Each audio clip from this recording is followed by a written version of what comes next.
Cập nhật tình hình cuộc xung đột ở Đông Âu, CNN đưa tin Nga tổng công phá Ukraine từ Bắc chí Nam trong 24 giờ. Zaporizhia bị tấn công 86 lần. Ukraine nói Nga vừa tấn công vừa bù đắp tổn thất ở Bakhmut, mất hơn 2.000 binh sĩ chỉ sau 3 ngày đón năm mới 2023. Tổng thống Putin tăng cường tiếp tế và chăm sóc y tế cho quân tham chiến ở Ukraine.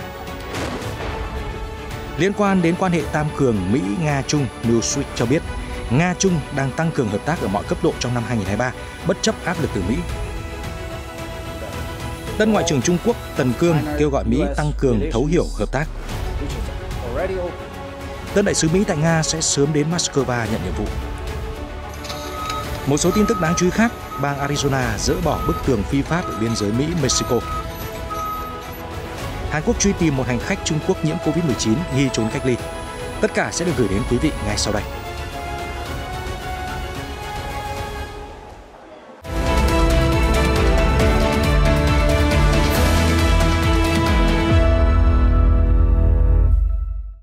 Chào mừng quý vị đến với chương trình tin quốc tế. Thưa quý vị, những trận giao tranh khói lửa ác liệt vẫn đang tập trung ở miền đông Ukraine. CNN dẫn thông tin từ Bộ Tổng tham mưu lực lượng vũ trang Ukraine cho biết, quân đội xứ Bạch Dương đang nỗ lực tấn công theo hướng tử địa Bakhmut nhằm giành quyền kiểm soát hoàn toàn các khu vực Donetsk và Luhansk. Cụ thể, Bộ Tổng tham mưu Ukraine tuyên bố lực lượng Nga không từ bỏ kế hoạch tiếp cận biên giới hành chính của khu vực Donetsk. Họ vừa duy trì khả năng tấn công trong khi bù đắp các tổn thất. Tướng Valery Zaluzhny, tư lệnh quân đội Ukraine cho biết, tình hình xung quanh thành phố Bakhmut rất tuyệt vọng. Khu vực tiền tuyến vô cùng khó khăn, các lực lượng Nga vẫn đang khẩn trương tìm kiếm các cuộc tấn công đột phá, quyết tiến lên bất chấp tổn thất thảm khốc. Lực lượng Ukraine trong khu vực đang bám trụ. Bakhmut đã trở thành mục tiêu chính của Nga vì nó nằm trên tuyến đường tiếp tế chiến lược giữa các khu vực lân cận Luhansk và Donetsk. Moscow hy vọng rằng thắng lợi tại khu vực này sẽ tạo đà cho một cuộc tấn công rộng lớn hơn. Moscow cũng được cho là đang nỗ lực cải thiện tình hình ở các hướng Liman và Avdiivka. Củng cố phòng tuyến ở Novopavlivka, nhiều đơn vị đã được tái triển khai từ hướng Kherson. Phía Kiev cho biết thêm, Nga tiếp tục duy trì hiện diện quân sự ở khu vực biên giới với Belarus. Tuy nhiên, không có dấu hiệu cho thấy việc tập hợp các nhóm tấn công tại đây.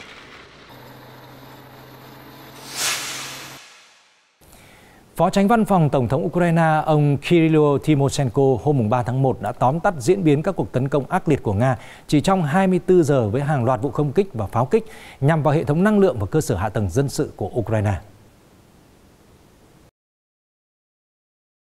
CNN dẫn lời ông Tymoshenko cho biết các đường dây điện và một số tòa nhà dân đã bị hư hại sau vụ pháo kích của Nga vào cộng đồng Chervono-Hirorivka thuộc vùng Dnipropetrovsk. Thành phố Nikopol bị tấn công, nhưng rất may pháo rơi vào khu vực trống. Ở hướng Donetsk, các thành phố Bakhmut và Kurakhov bị pháo kích liên tục, một người thiệt mạng và 2 người bị thương trong vụ tấn công thị trấn Kurakhov. Đạn bay thẳng vào tòa nhà cao tầng, cơ sở cấp nước trong thị trấn bị hư hại. Theo ông Tymoshenko, khu vực Kiev đã 2 lần bị tấn công bằng tên lửa hành trình Iskander. Một khu dân cư, sân băng và khu công nghiệp bị thiệt hại, một người thiệt mạng và một người bị thương. Ở những khu vực khác, vị quan chức cập nhật trong vòng 24 giờ, vùng Zaporizhia đã bị tấn công 86 lần. Hầu như tất cả các cuộc công kích đều nhắm vào cơ sở hạ tầng dân sự của 21 khu định cư. Khu vực Mykolaiv đã bị pháo kích 8 lần trong đêm ngày 3 tháng 1. Vùng Sumy bị pháo kích 11 lần. Tại làng Pavlivka, một trường học và đường dây điện bị hư hại, một chiếc ô tô bị phá hủy, không có thương vong nào được báo cáo, ông Tymoshenko nói. Vùng Kharkiv cũng bị pháo kích, hỏa hoạn đã xảy ra tại các khu định cư Volchansk và Dvoritna. Ở vùng Chernihiv và các làng Lvivka, Yelin cũng bị bắn phá. Ông Tymoshenko nói thêm rằng Nga cũng đang tấn công cơ sở hạ tầng năng lượng ở miền đông và miền nam Ukraine một lần nữa mà không đưa ra thêm bất kỳ chi tiết nào.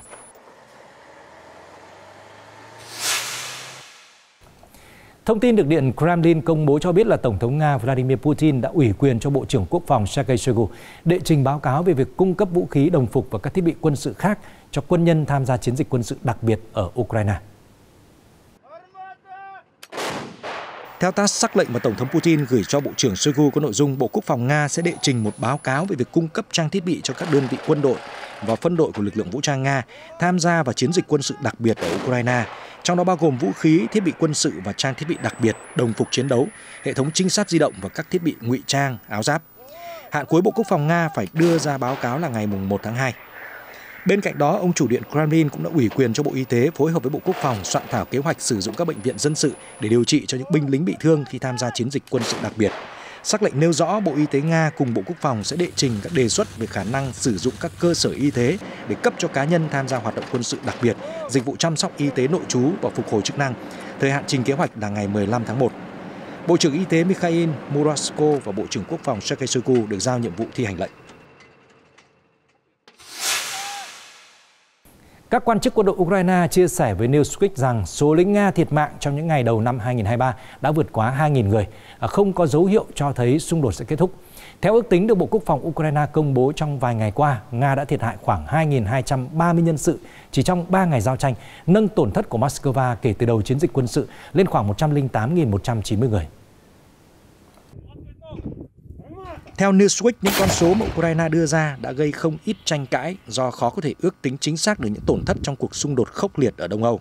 Đáng chú ý, hồi đầu tuần này, quan chức Ukraine đã công bố tiêu diệt khoảng 400 lính Nga sau cuộc tấn công bằng tên lửa vào Makiivka ở vùng Donetsk. Tuy nhiên, Điện Kremlin chỉ mới công bố tổng số quân thiệt mạng sau vụ công kích là 89 người. Giới quan sát cũng đã đưa ra một số ước tính về tổn thất của Nga.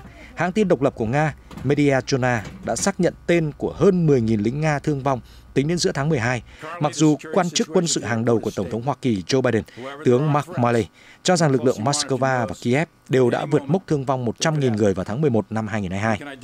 Sự tức giận ở Nga về những tổn thất gia tăng đã âm ỉ. Nhiều cuộc thăm dò cho thấy làn sóng phản đối cuộc xung đột ở Ukraine ngày càng tăng cao. Đặc biệt, cuộc tấn công vào Makiivka đã làm dấy lên làn sóng chỉ trích giới lãnh đạo quân sự Nga. Các nguồn tin của Nga cho biết Tổng thống Putin đã ra lệnh cho quân đội và Ủy ban điều tra báo cáo về vụ việc ở Makiivka trước ngày 6 tháng 1. Bộ Quốc phòng Nga công bố nguyên nhân dẫn đến vụ tấn công là lực lượng triển khai tại Makiivka đã vi phạm biện pháp an ninh khi dùng điện thoại, từ đó tạo cơ hội để Ukraine phát hiện vị trí của căn cứ và phát động tấn công. Theo Politico, ông Michael Carpenter, đại sứ Mỹ tại Tổ chức Hợp tác An ninh ở châu Âu cho biết, chính quyền Tổng thống Joe Biden đang tìm cách cung cấp hỗ trợ bền vững cho Ukraine, ngay cả khi nguồn viện trợ không hẳn đáp ứng đầy đủ kỳ vọng của Kiev. Cụ thể, ông Carpenter nói Lầu Năm Góc đã trao đổi với Ukraine về những gì Kiev cho là hình thức hỗ trợ bền vững nhất mà Washington có thể cung cấp trong phạm vi số lượng thiết bị quân sự, pháo binh, đạn dược mà Mỹ sẵn có hoặc đang nỗ lực bổ sung. Cho đến nay, Mỹ và châu Âu vẫn chưa triển khai tên lửa tầm xa tới Ukraine để tránh khả năng khiêu khích Nga. Mặt khác, một số nước ở lục địa già đang tỏ ra quan ngại về khoản chi phí nếu gửi thêm vũ khí có giá trị cao cho Kiev hoặc cam kết hỗ trợ người tị nạn Ukraine. Dù vậy, ông Carpenter vẫn nhắc lại lời hứa của Tổng thống Biden rằng Mỹ cùng các đối tác châu Âu sẽ ủng hộ Ukraine đến chừng nào còn cần thiết, bất chấp một số khó khăn. Gửi thông điệp đến các nước châu Âu, vị đại sứ nói Mỹ hiểu rằng đối với các quốc gia, nỗ lực hỗ trợ Ukraine nhiều hơn sẽ đồng nghĩa với việc chi phí sưởi ấm sẽ cao hơn trong mùa đông này. Tuy nhiên, đàn ông, phụ nữ và trẻ em Ukraine đang đau khổ vì xung đột. Những hy sinh của họ lớn hơn nhiều so với chúng ta. Hiện Mỹ vẫn đang cố gắng chia sẻ gánh nặng với các nước. Bất chấp điều kiện thời tiết mùa đông khắc nghiệt ở Ukraine, lực lượng Moscow và Kiev vẫn giao tranh căng thẳng. Trong các cuộc phỏng vấn gần đây với Politico, các chính trị gia và cố vấn Ukraine cho biết họ muốn tiếp tục chiến đấu để giải phóng thêm lãnh thổ. Kiev sẽ chỉ đàm phán hòa bình nếu Nga có dấu hiệu tham gia nghiêm túc vào quá trình đàm phán. Ngoại trưởng Ukraine Dmytro Kuleba gợi ý rằng Kiev sẵn sàng tham gia các cuộc đối thoại do Liên Hợp Quốc làm trung gian, nhưng với điều kiện Nga phải đối mặt với một tòa án xét xử tội phạm chiến tranh. Ông Carpenter cho biết Hoa Kỳ đang hợp tác với Ukraine, Liên Hợp Quốc, châu Âu và các tổ chức nhân quyền để điều tra tội ác chiến tranh của Nga. Tuy nhiên, quá trình truy tố tội phạm có thể mất nhiều năm. Trong cuộc họp ngắn hôm 3 tháng 1, ông Farhan Haq, Phó phát ngôn viên của Tổng thư ký Liên Hợp Quốc cho biết là tổ chức này không có gì để thông báo liên quan đến hội nghị thượng đỉnh hòa bình mà Ukraine đề xuất tổ chức vào cuối tháng 2. Theo TASS chia sẻ với báo giới, ông Haq nói, không có gì để thông báo về điều này. Nếu có gì tiến triển, chúng tôi sẽ cập nhật cho các bạn. Vị phó phát ngôn viên nói thêm rằng mặc dù Tổng thư ký Liên Hợp Quốc Antonio Guterres đã được Ukraine tỏ ý mời làm trung gian hòa giải, nhưng cả ông Guterres và Liên Hợp Quốc đều không tỏ dấu hiệu nào cho thấy khả năng tổ chức các cuộc đàm phán như vậy. Trước đó vào hôm 26 tháng 12, Ngoại trưởng Ukraine Dmytro Kuleba cho biết là Kiev dự định tổ chức hội nghị thượng đỉnh hòa bình tại Liên Hợp Quốc vào cuối tháng 2. Ông đã mời Tổng thư ký Liên Hợp Quốc Antonio Guterres làm người điều hành. Văn phòng của ông Guterres nói với TASS rằng ông chỉ có thể đóng vai trò hòa giải nếu tất cả các bên muốn ông làm trung gian.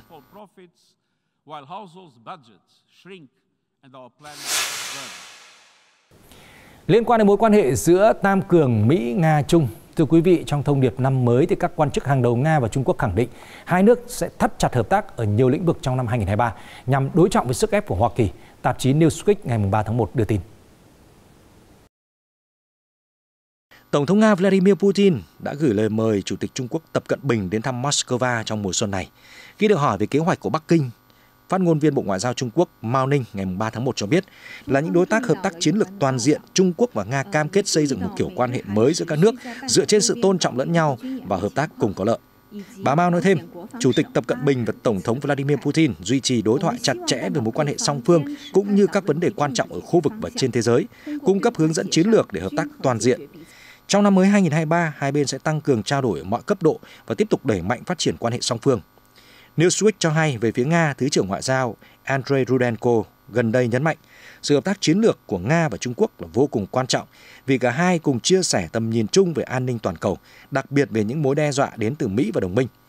Ông Rudenko nói với hãng thông tấn TASS sự gia tăng nguy cơ xung đột trên thế giới và những chính sách mới nhất của Hoa Kỳ cùng đồng minh nhằm đảo lộn hệ thống an ninh toàn cầu, cố gắng kìm hãm sự phát triển của các nước chúng ta, đã nhấn mạnh tầm quan trọng của tăng cường hợp tác toàn diện giữa Nga và Trung Quốc. Ông Rudenko nói thêm sự hợp tác Nga-Trung là nhằm đảm bảo khả năng chống lại các hành động gây hại của Washington và tập trung nguồn lực mang tính xây dựng của cộng đồng quốc tế để phát triển các mối quan hệ công bằng và cởi mở. Theo Newsweek, các quan chức Mỹ đã liên tục bày tỏ lo ngại về sự hợp tác tăng cường của Trung Quốc-Nga trong hàng loạt lĩnh vực, bao gồm quân sự, chính trị và kinh tế. Các tài liệu chiến lược được Nhà Trắng công bố trong những tháng gần đây đã nhấn mạnh lo ngại đó. Vào tháng 10 năm 2022, tài liệu chiến lược an ninh quốc gia Mỹ viết rằng trong vài thập kỷ tới, Mỹ sẽ lần đầu tiên phải đảm bảo cùng lúc có thể răn đe hai cường quốc hạt nhân. Một tài liệu khác của Mỹ là đánh giá tư thế hạt nhân, cảnh báo nếu đồng thời xảy ra xung đột giữa Mỹ với hai cường quốc hạt nhân, điều đó sẽ dẫn tới tình huống xấu nhất và vũ khí hạt nhân có thể sẽ được sử dụng để đáp trả đòn tấn công thông thường, Newsweek cho biết. TASS đưa tin hôm 4 tháng 1, phát ngôn viên Bộ Ngoại giao Mỹ Ned Price cho biết là tân đại sứ Mỹ tại Nga Lynne Tracy sẽ đến Moscow nhận nhiệm vụ trong những ngày tới.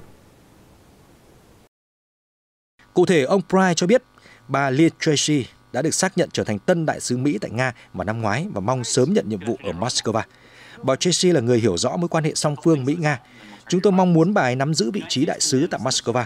Washington luôn chú trọng việc bố trí các đại sứ đại diện cho Mỹ trên khắp thế giới. Trường hợp với Nga lại càng đặc biệt. Chúng tôi cần duy trì các kênh liên lạc với Moscow, ông Price nhận định. Vị phát ngôn viên lưu ý thêm, Mỹ luôn cho rằng các kênh liên lạc là rất quan trọng.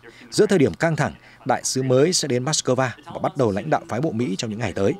Được biết, Thượng viện Hoa Kỳ đã phê chuẩn đề cử bà Tracy vào vị trí đại sứ Hoa Kỳ tại Nga vào ngày 21 tháng 12 năm 2022. Trước đó, bà đứng đầu phái đoàn ngoại giao Hoa Kỳ tại Armenia. Nói về nỗ lực hàn gắn với Mỹ, tân Ngoại trưởng Trung Quốc Tần Cương tái khẳng định cần thúc đẩy phát triển mối quan hệ giữa Bắc Kinh và Washington trong tương lai. Ông bày tỏ hy vọng là hai nước có thể tăng cường đối thoại và thấu hiểu lẫn nhau. Nhật báo tiếng Anh China Daily của Trung Quốc đã đưa tin, Ngoại trưởng Trung Quốc Tần Cương ngày 3 tháng 1 cam kết tiếp tục quản trị và ủng hộ sự phát triển của mối quan hệ Trung Mỹ. Ông Tần Cương, 56 tuổi, đã giữ chức đại sứ Trung Quốc tại Washington trong 17 tháng, trước khi được bổ nhiệm vị trí ngoại trưởng vào ngày 30 tháng 12 năm 2022. Theo China Daily, ông Tần Cương vừa đăng bài viết trên tài khoản Twitter chính thức, gửi lời tạm biệt đến người dân Mỹ khi không còn giữ chức đại sứ Trung Quốc ở Washington, trở về Bắc Kinh để bắt đầu cương vị mới. Ông cho rằng năm 2021 là thời gian chứng kiến nhiều thử thách cam go trong mối quan hệ Trung Mỹ. Tôi muốn gửi lời cảm ơn chân thành đến người dân Mỹ vì sự ủng hộ và giúp đỡ nồng nhiệt mà các bạn đã dành cho bản thân tôi và Đại sứ quán Trung Quốc trong năm vừa qua. Ông Tần Cương cho biết, ở vị trí đại sứ, ông đã nỗ lực làm việc để giúp tăng cường sự hiểu biết giữa các nhà lãnh đạo và người dân Trung Quốc, Hoa Kỳ. Ông nói Đại sứ quán Trung Quốc tại Mỹ đã cố gắng thiết lập cầu nối, củng cố nền tảng đối thoại giữa hai nước, cũng như tìm kiếm những cách thức phù hợp cho hợp tác giữa Bắc Kinh và Washington trong các lĩnh vực mới. Nói về con đường phía trước, ông Tần Cương viết, những gì đã qua chỉ là khởi đầu. Trong tương lai, tôi sẽ tiếp tục quan tâm và ủng hộ sự phát triển của mối quan hệ Trung Mỹ, khuyến khích đối thoại, hiểu biết lẫn nhau và thắt chặt tình hữu nghị giữa người dân hai nước. Ông Tần cũng tuyên bố sẽ nỗ lực làm việc vì sự tôn trọng lẫn nhau, cùng tồn tại hòa bình và hợp tác cùng có lợi giữa hai cường quốc hàng đầu thế giới. Ngoại trưởng Trung Quốc nhấn mạnh Washington và Bắc Kinh phải cố gắng hết mình vì lợi ích của người dân hai nước, cũng như vì hòa bình, ổn định và sự phát triển toàn cầu.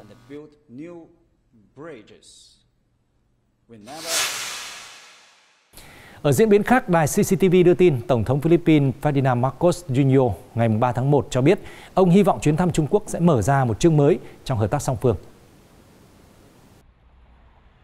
Trước khi lên đường sang Trung Quốc trong chuyến thăm cấp nhà nước kéo dài 3 ngày từ mùng 3 đến mùng 5 tháng 1, Tổng thống Philippines đã chia sẻ những kỳ vọng của ông tại cuộc họp báo ở thành phố Pasay.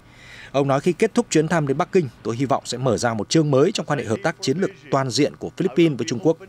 Chúng tôi sẽ tìm cách thúc đẩy mối quan hệ có ý nghĩa và mở rộng hợp tác trong nhiều lĩnh vực như nông nghiệp, năng lượng, cơ sở hạ tầng, khoa học và công nghệ, thương mại và đầu tư, giao lưu giữa người dân hai nước. Tôi mong chờ cuộc gặp với Chủ tịch Tập Cận Bình để cùng thảo luận, tìm cách đưa quỹ đạo của quan hệ song phương sang một bánh răng mới, mạnh mẽ hơn, hy vọng sẽ mang lại nhiều triển vọng và cơ hội phong phú cho hòa bình và sự phát triển của người dân hai nước. Tổng thống Marcos Jr. cũng hy vọng chuyến thăm của ông sẽ giúp thúc đẩy hợp tác văn hóa giữa hai quốc gia. Ông khẳng định tôi sẽ mời người dân Trung Quốc tiếp tục đến Philippines với tư cách là khách du lịch, sinh viên, nhà đầu tư, thông qua việc chia sẻ những điều kỳ diệu của quần đảo Philippines với những người bạn Trung Quốc. Chúng ta sẽ thúc đẩy nối lại hợp tác du lịch và văn hóa giữa hai nước. Theo CCTV, chuyến thăm Trung Quốc lần này là chuyến thăm chính thức đầu tiên của Tổng thống Marcos tới một nước bên ngoài khối ASEAN kể từ khi ông nhậm chức vào tháng 6 năm 2022. Trung Quốc là đối tác thương mại lớn nhất của Philippines và là nguồn khách du lịch lớn thứ hai trước đại dịch Covid-19. Đại sứ Trung Quốc tại Philippines, ông Hoàng Khê Liên tin rằng chuyến thăm của Tổng thống Marcos sẽ tiếp nối tình hữu nghị, mở rộng hợp tác thiết thực, tăng cường hiểu biết và tin cậy lẫn nhau. Ông Hoàng cho biết trong chuyến thăm, hai nguyên thủ quốc gia sẽ trao đổi sâu sắc quan điểm về sự phát triển trong tương lai của quan hệ Trung Quốc-Philippines và các vấn đề liên quan từ cấp độ chiến lược và tầm nhìn dài hạn, đồng thời vạch ra phương hướng và kế hoạch chi tiết để phục hồi sau đại dịch Covid-19.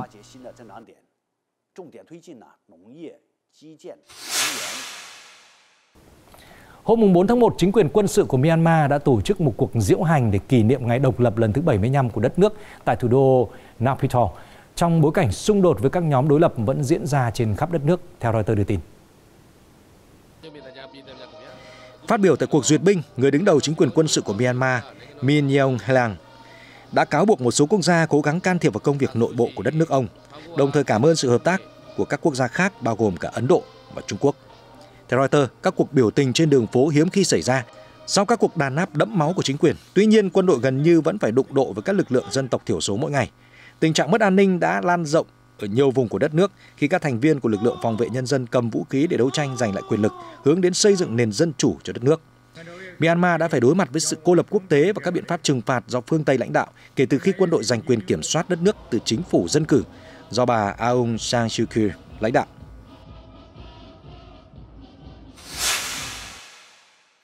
Chuyển sang tin tức liên quan đến khu vực Trung Đông, TASS đưa tin trong một tuyên bố, Bộ Ngoại giao Nga cho biết là Ngoại trưởng nước này ông Sergei Lavrov đã điện đàm với tân Ngoại trưởng Israel Eli Cohen vào hôm 3 tháng 1.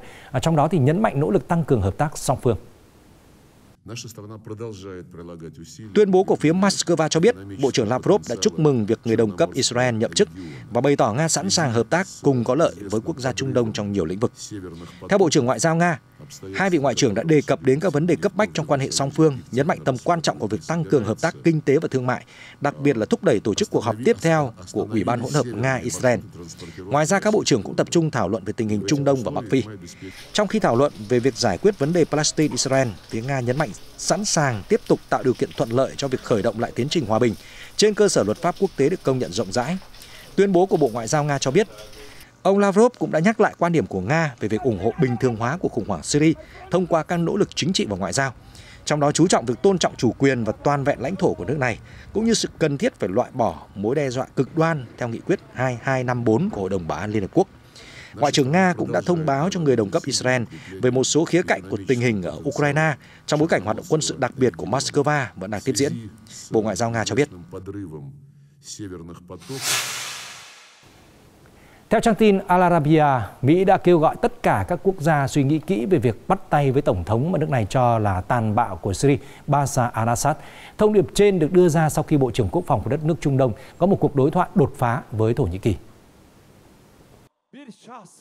Tổng thống Thổ Nhĩ Kỳ Recep Tayyip Erdogan vốn là một người ủng hộ lực lượng nổi dậy, tìm cách lật đổ ông Assad kể từ năm 2011. Tuy nhiên gần đây, nhà lãnh đạo này đã lên tiếng sẵn sàng gặp người đồng cấp Syria sau khi Bộ trưởng Quốc phòng hai nước gặp nhau vào tuần trước. Trước diễn biến trên, phát ngôn viên Bộ Ngoại giao Mỹ Ned Price tuyên bố Mỹ không ủng hộ các quốc gia nâng cấp quan hệ hoặc bày tỏ sự ủng hộ nhà độc tài tàn bạo Bashar al-Assad. Chúng tôi kêu gọi các quốc gia xem xét cẩn thận hồ sơ vi phạm nhân quyền của chế độ Assad trong 12 năm qua. Chính quyền của ông ta vẫn đang gây ra những tội ác tàn bạo đối với người dân Syria và từ chối tiếp nhận viện trợ nhân đạo. Được biết, Tổng thống Syria Assad đã khôi phục phần lớn quyền kiểm soát đất nước với sự trợ giúp của không quân Nga. sau khi xung đột bùng nổ ở quốc gia Trung Đông này, khiến nửa triệu người thiệt mạng, một nửa dân số phải di tản, kéo theo sự trỗi dậy của nhóm cực đoan IS. Với hy vọng xoa dịu phe đối lập, Thổ Nhĩ Kỳ đã hoan nghênh các nhà lãnh đạo của mình và nhắc lại sự ủng hộ đối với một nghị quyết của Hội đồng Bảo an Liên Hợp Quốc về kêu gọi một giải pháp chính trị ở Syria. Theo đạo luật Sharia có hiệu lực từ năm 2020, Mỹ đã trừng phạt Assad vì lạm dụng chiến tranh và cấm Hoa Kỳ hỗ trợ tái thiết mà không có trách nhiệm giải trình.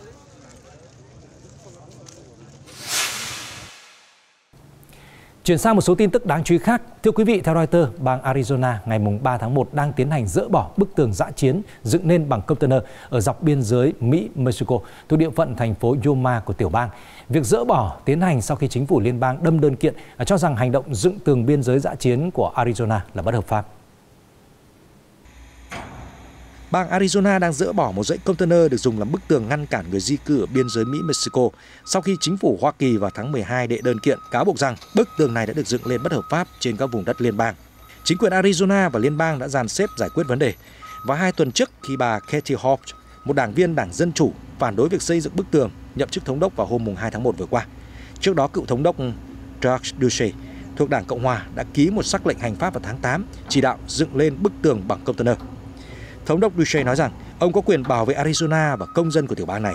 Văn phòng của ông đã mô tả sự gia tăng số lượng người di cư qua biên giới là đáng lo ngại, đe dọa áp đảo dân số các cộng đồng địa phương. Tuy nhiên, trong vụ kiện hồi tháng 12 năm ngoái, Bộ Tư pháp Mỹ lập luận rằng các container được xây dựng bất hợp pháp trên đất liên bang. Bên cạnh đó, các nhà hoạt động môi trường cũng phản đối bức tường dã chiến cao gần 7 mét, cho rằng nó gây hại cho động vật hoang dã địa phương. Công việc dựng tường biên giới huy động tới 3.000 container với chi phí khoảng 95 triệu đô la đã hoàn thành được khoảng 1/3 kế hoạch trước khi phải dỡ bỏ.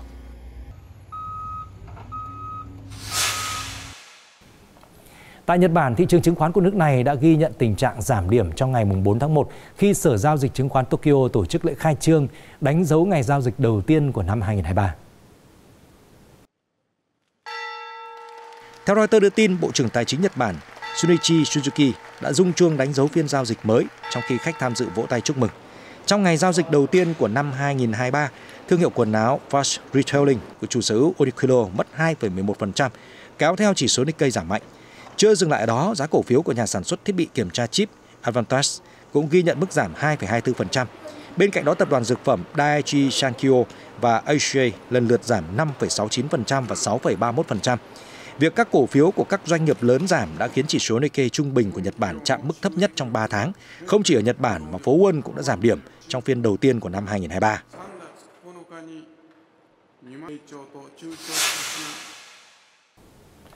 Hôm 4 tháng 1, giới chức Hàn Quốc cho biết là đang cố gắng truy tìm một công dân Trung Quốc có kết quả xét nghiệm dương tính với Covid-19 khi đến sân bay quốc tế Incheon gần Seoul và mất tích trong khi chờ để được đưa vào khu cách ly.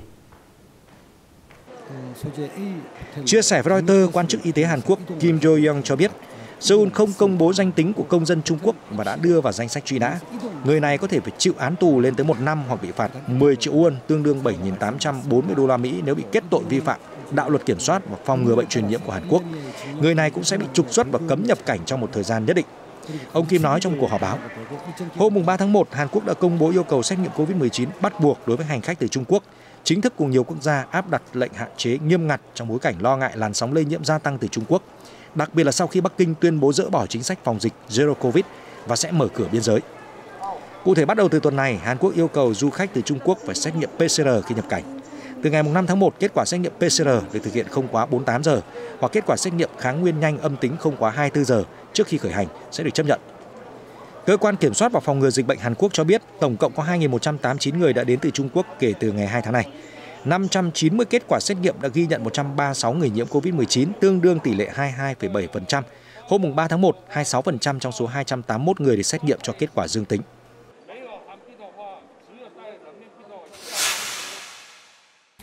Reuters đưa tin hôm 4 tháng 1, trái với nhiều nước thì chính phủ New Zealand tuyên bố sẽ không yêu cầu khách du lịch từ Trung Quốc xuất trình kết quả xét nghiệm Covid-19 âm tính. Bộ trưởng phụ trách ứng phó dịch Covid-19 của New Zealand, Ayesha Veran cho biết, các đánh giá rủi ro sức khỏe cộng đồng cho thấy du khách từ Trung Quốc sẽ không tác động nhiều đến số ca nhiễm Covid-19 của New Zealand. Tuy nhiên, các quan chức vẫn sẽ yêu cầu một số du khách từ Trung Quốc thực hiện các xét nghiệm tự nguyện để thu thập thêm thông tin. Bà Veran cho biết điều này phản ánh mối quan tâm của New Zealand cũng như Tổ chức Y tế Thế giới về việc Trung Quốc thiếu chia sẻ thông tin về tình hình dịch. Theo Reuters, New Zealand cung cấp dịch vụ xét nghiệm COVID-19 miễn phí tại sân bay. Hiện tất cả khách quốc tế đến quốc gia này đều được yêu cầu xét nghiệm nếu họ có triệu chứng. New Zealand cũng đang có kế hoạch thử nghiệm kiểm tra nước thải trên các chuyến bay quốc tế để xem xét liệu biện pháp này có thể thay thế việc yêu cầu xét nghiệm đối với các hành khách hay không. Tin tức vừa rồi đã kết thúc bản tin ngày hôm nay. Cảm ơn quý vị đã quan tâm theo dõi. Xin kính chào và hẹn gặp lại trong các chương trình sau.